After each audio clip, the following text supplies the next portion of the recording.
Сегодня ночью киевский режим совершил очередное террористическое преступление. Был совершен подрыв сооружений Каховской ГЭС, что привело к затоплению значительных территорий. Цель этих действий, по имеющимся данным, следующая.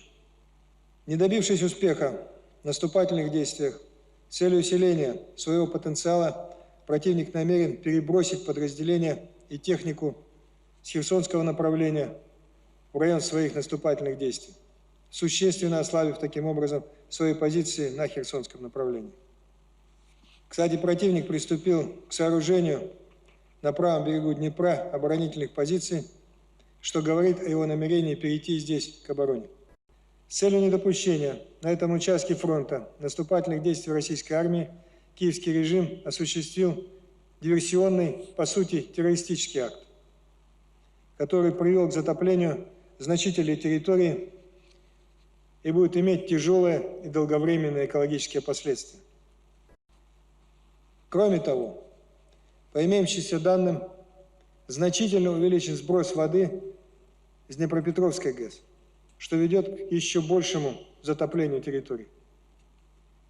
Этот факт свидетельствует о заранее спланированной киевским режимом крупномасштабной диверсии. It's really hard to see how there could be a strategic benefit for Ukraine.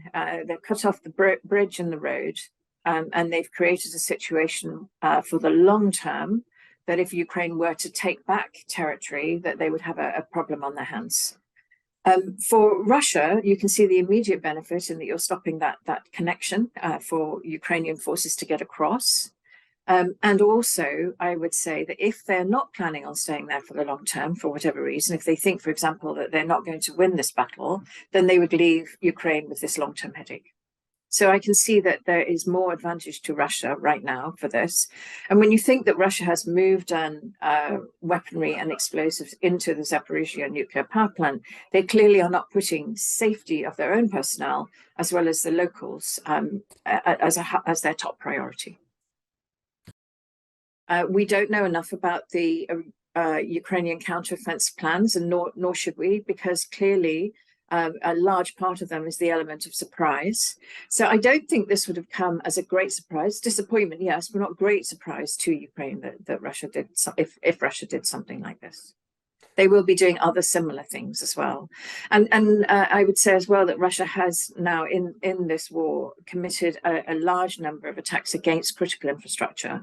Therefore, this seems to be part of a pattern. Obviously, the most important thing right now is the flooding of the area downstream and the imminent threat to life and limb for the people living in that area.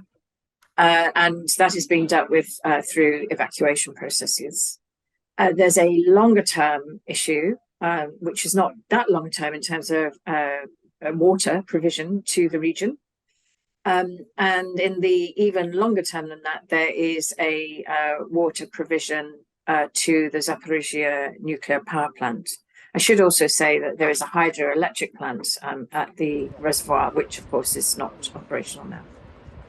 The most important thing that Zaporizhzhia has been under constant threat is that it requires a power supply to keep the coolant flowing through the now shutdown reactors. They're in various stages of shutdown. So they're not producing electricity, but the material still heats up a lot and could be dangerous if it's not kept cool. So you need some amount of electricity to be able to pump the water around. So you need water and electricity at any nuclear power station. There are 6 power stations at Zaporizhzhia.